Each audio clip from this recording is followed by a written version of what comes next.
I don't remember pulling into the parking garage of my new building on the north side. But there I was, engine idling like my racing heart, staring at the rain-blurred outline of a brick walk-up that screamed fresh start in the most sarcastic way possible. The breakup with Alex had hit like a freight train 2 weeks earlier, 5 years down the drain because he couldn't handle my obsession with my graphic design job anymore.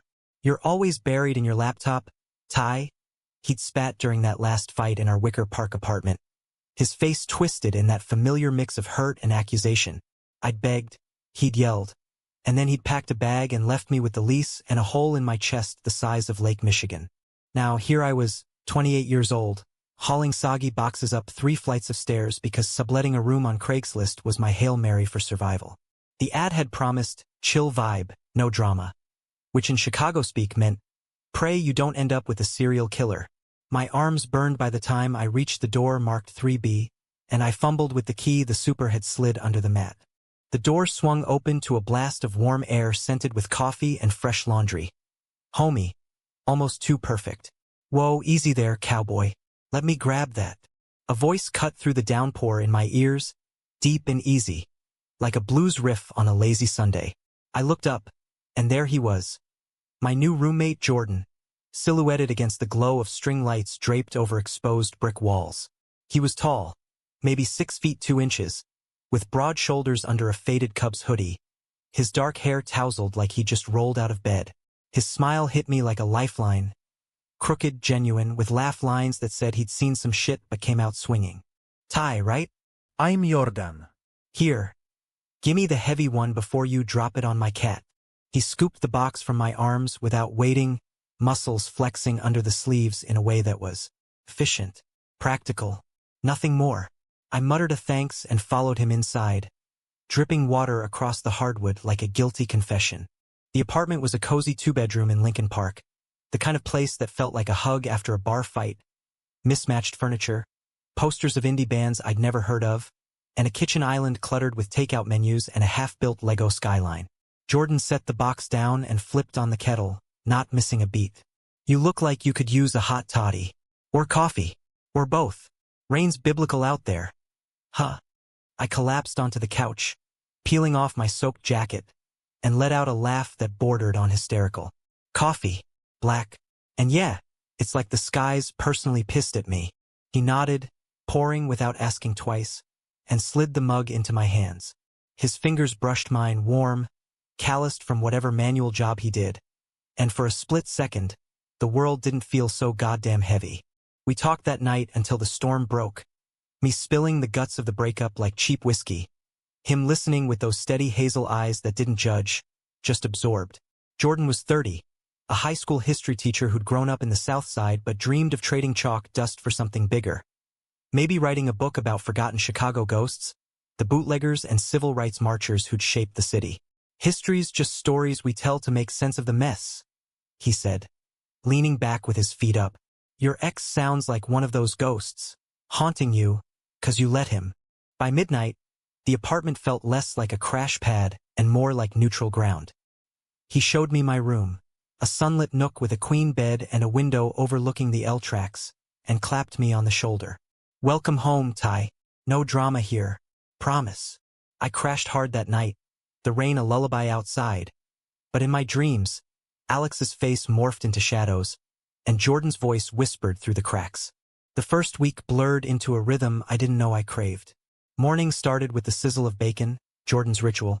He claimed it warded off existential dread.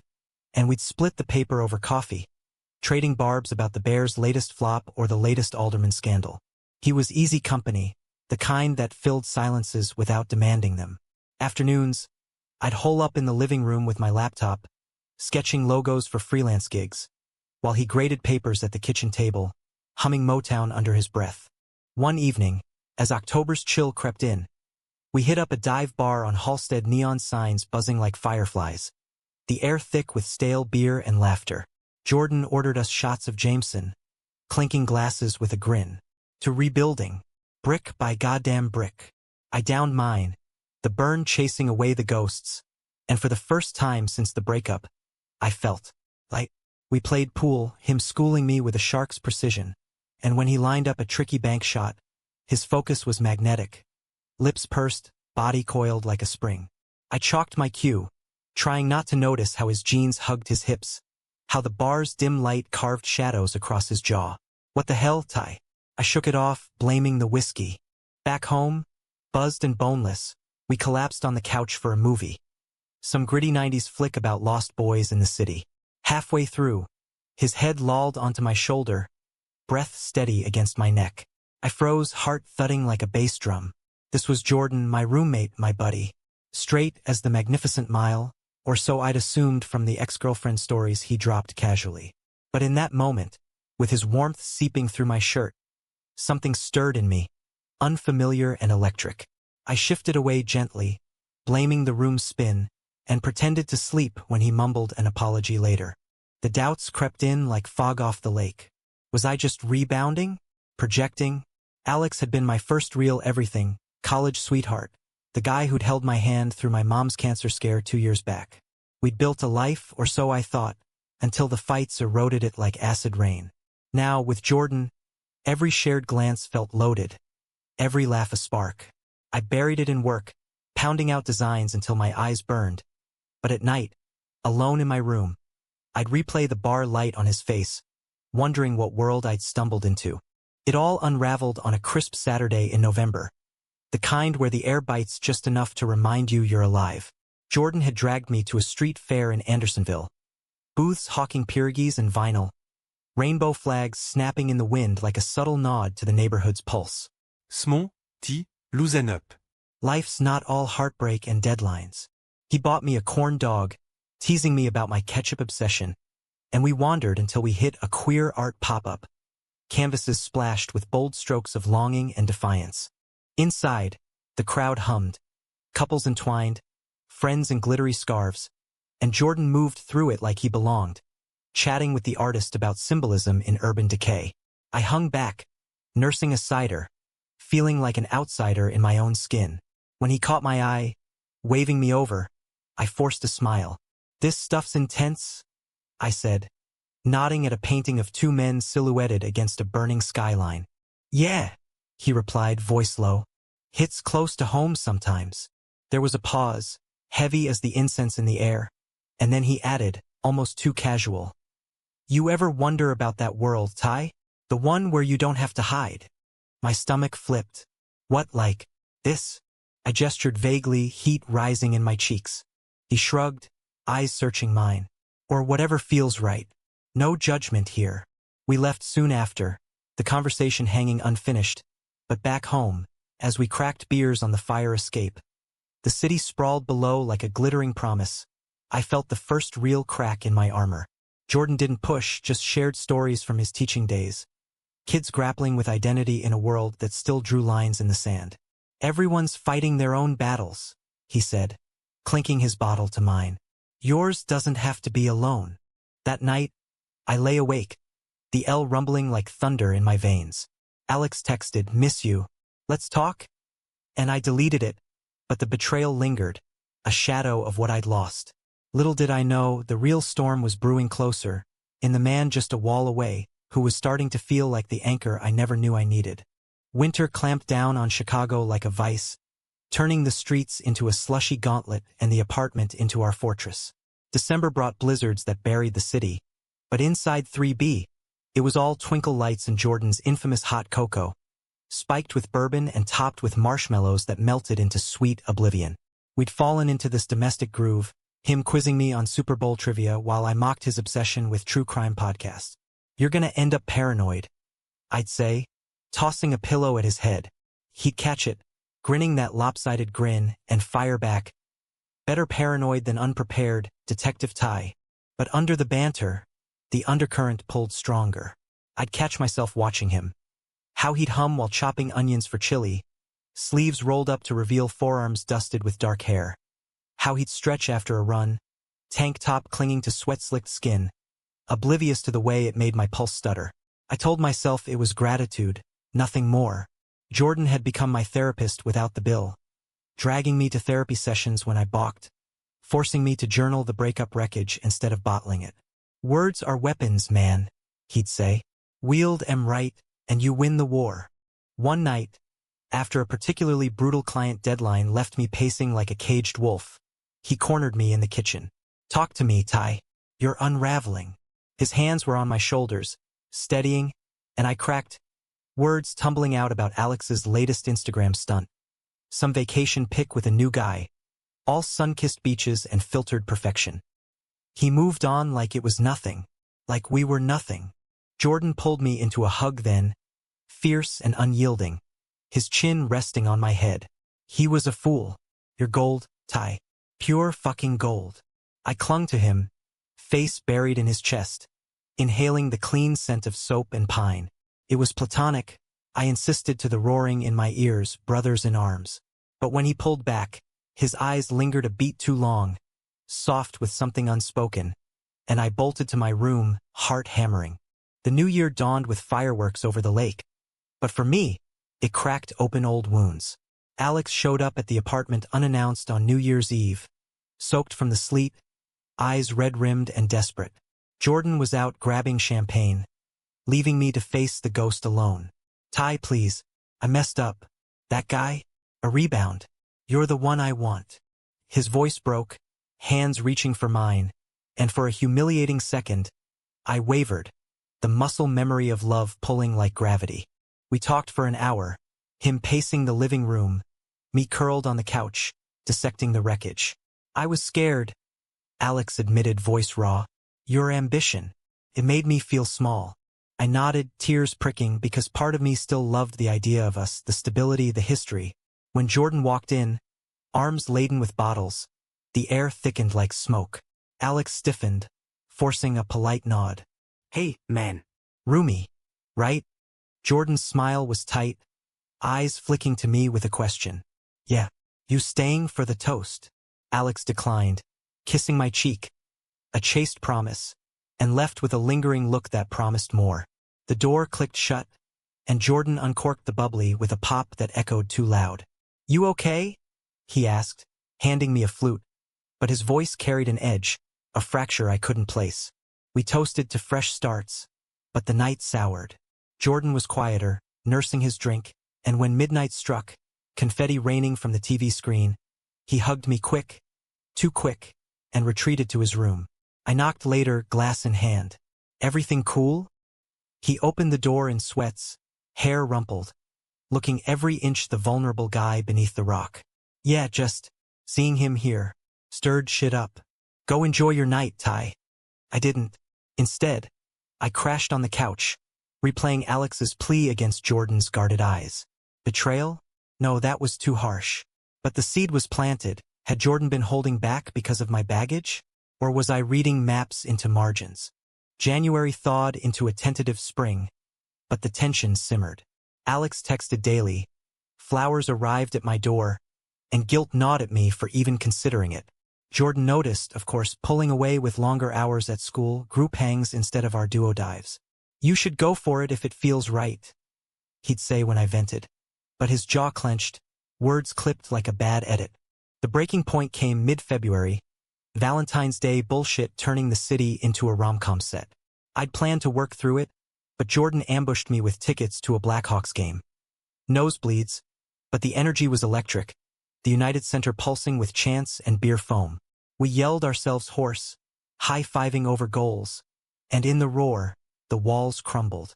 Walking home through the loop, snow flurries dancing under street lamps, he stopped under the bean, its mirrored curve reflecting us back infinite. "Ty," he started, breath fogging the air.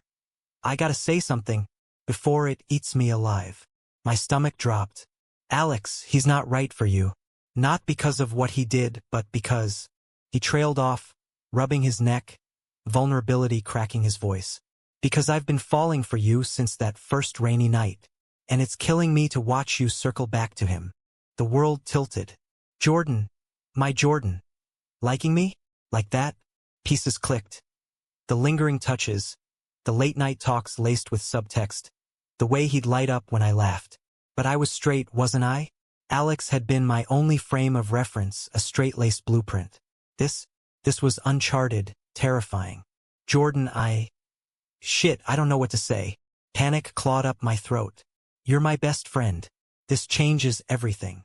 His face fell, a mask of quiet devastation. Only if you let it. No pressure, Ty. Just think about it.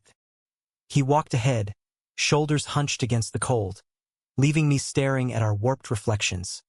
Two guys on the cusp of something vast, or nothing at all. Back home, the apartment felt cavernous. I texted Alex, we need to meet. End this dot. And paced until dawn, Jordan's confession a live wire in my chest. Betrayal twisted both ways. Mine to him for hesitating, his for not speaking sooner? No, that was unfair. This was new territory, raw and unfiltered, forcing me to question every label I'd worn like armor. The meeting with Alex was at our old coffee spot in Wicker Park, steam rising from mugs like unspoken regrets. He looked good, too good, hairstyled, smile hopeful. I love you, Ty. Always have. But as he talked, weaving promises of change, I saw the cracks. The selfishness masked his passion, the way he dimmed my light to feel brighter. I can't, I said finally, voice steady despite the ache. You broke us, and I'm building something real now. His face crumpled, anger flashing to hurt. With him? The roommate? Jesus, Ty. Since when? The accusation stung, implying I'd flipped a switch overnight. It's not like that, I lied, because it was, in ways I couldn't articulate yet. He stormed out, leaving me with a cold latte and the weight of finality. I got home to find Jordan packing a duffel, subtle, but the signs were there. Toothbrush in his bag, keys jingling, too purposeful. What the hell? I blocked the door, heart slamming. Taking a weekend. Grading retreat in the burbs. Need space. His eyes avoided mine, guarded now. Jordan, wait. About last night. He cut me off with a raised hand, voice gentle but firm. Don't. Whatever you're feeling, it doesn't have to be this. I won't lose you as a friend. But as he brushed past, the betrayal hit full force. Not his words, but the fear in them, mirroring my own. I'd pushed him away without even trying. And in that moment, under the harsh kitchen fluorescence, I realized the world he'd opened wasn't just attraction. It was possibility, the kind that demanded I rebuild not just my heart, but my entire damn self. March roared in like a lion, winds whipping off the lake and tearing at the budding resolve I'd scraped together. The apartment echoed with absence. Jordan's retreat stretched into days, his texts polite but sparse. Kids are killing me with essays. Back soon. I threw myself into work, landing a big contract for a local nonprofit. But the designs felt hollow, colors muted without his input. That blue's too corporate, he'd say, leaning over my shoulder, breath warm on my ear. Now silence mocked me. I replayed the confession under the bean 1,000 times, each loop peeling back layers. Straight? Maybe once. But Jordan had cracked that facade, revealing a man who'd slipped into my veins like oxygen. Essential, unnoticed until withheld. The betrayal wasn't his. It was mine to myself, for clinging to a love that had long soured. Alex's final voicemail sealed it. If you're choosing that over us, you're lost, Ty. Don't come crawling back. Venom wrapped in pity. I deleted it, blocked him, and finally breathed. Jordan returned on a Thursday, wind-burned cheeks and a tentative smile, dropping his bag with a thud. Missed your ugly mug, he quipped, but his eyes searched, wary. We ordered Thai, ate on the floor amid takeout boxes, skirting the elephant until the fortune cookies cracked open. Mine read, "A journey of 1,000 miles begins with one step." His "The heart knows no boundaries." We laughed, nervous, real, and then I set mine down, palms sweating. Jordan, I thought about it. A lot. And I'm scared shitless. but I want to try. With you. If you'll have me. He froze, cookie halfway to his mouth, then set it aside with deliberate care. Ty, you sure? This isn't a rebound. Me. All of me. Vulnerability etched his face, the teacher who inspired kids with tales of resilience now needing his own lesson. I'm sure, I whispered, and closed the gap, our kiss tentative at first, lips brushing like a question, then deeper, his hand cupping my jaw, tasting of soy and hope. It wasn't fireworks. It was a hearth igniting, warm against the city's chill. We pulled back, foreheads touching, breaths mingling. Slow, he murmured. We've got time. But time, that cruel bastard, had other plans. The climax crashed down a week later, on a rooftop party in Logan Square. Friends of Jordan's from his old activist circle. Fairy lights strung against the twilight, skyline jagged and alive. We'd gone as a maybe couple, hands brushing, laughs easy, until Alex appeared like a specter, crashing the gate with a +1 who looked vaguely familiar. D. His voice sliced through the chatter, eyes wild with booze and spite.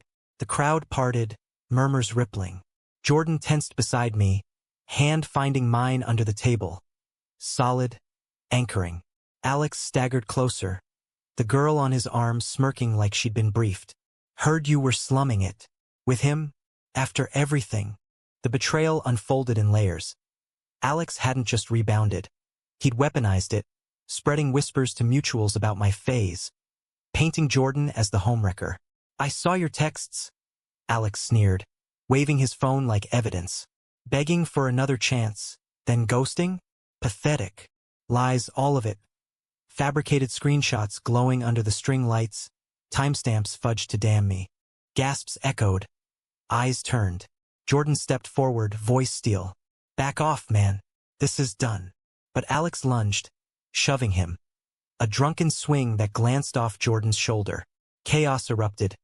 Shouts, someone pulling Alex back, the girl screeching denials. I shoved between them, fists clenched, rain starting to spit from the sky like judgment. Enough! My roar cut the din, raw and unfiltered. You don't get to rewrite our story, Alex. You broke me, us, and I walked away clean. This? I gripped Jordan's hand tighter, rain matting our hair. This is real. You're the ghost now. Haunt someone else. Alex deflated, the fight draining as sirens wailed distant. Cops called. Party over. He mumbled an apology, slinking away with his date. But the damage lingered in the stares, the pitying nods. Jordan and I fled to the rooftop edge, city lights blurring through the downpour, breaths ragged. You okay? He asked, thumb tracing my knuckles, rain carving rivers down his face. I nodded, pulling him close, our bodies shielding against the storm. Yeah, because of you. The kiss that followed was fierce, unapologetic, tasting of rain and redemption. The world falling away until it was just us, two souls stitching wounds into strength. Spring unfurled gently after that, scandals fading like old newsprint. Jordan and I navigated the newness with care. Dates at hidden jazz clubs in Hyde Park. Lazy Sundays sketching his portraits while he read aloud from draft chapters of his book. There were stumbles, my insecurities flaring when old friends side-eyed us. His quiet nights grading papers alone when the weight of coming out anew pressed heavy. But we talked, endlessly, humanly, learning that love wasn't a straight line, but a map redrawn daily. By summer, as pride flags waved along Halsted, we'd found our stride. Jordan's book deal landed. A gritty history of queer Chicago icons, with a dedication scrawled in my handwriting. To Ty, who showed me home is a person. My designs bloomed too, a series for the nonprofit capturing stories of rebuilds, inspired by the man who'd handed me the tools. The humanistic truth settled in quiet moments. Heartbreak isn't the end, but the chisel that carves space for more. Alex, a lesson in letting go. Jordan, the revelation that worlds expand when you dare to step in. We weren't perfect, fights over dishes, worries about the future. But in the mess, we built something enduring. A love as vast and unyielding as the city that shaped us. One evening, atop that same rooftop, now ours, scars and all, we watched the sun dip behind the Willis Tower, his arm around me, heartbeat syncing with mine. Never thought I'd find this, I murmured. He chuckled, low and warm. Me neither. But damn, Ty, it's one hell of a view. And in that golden hour, with the world humming below, I knew we'd open not just a door, but a universe. One heartbeat, one story at a time.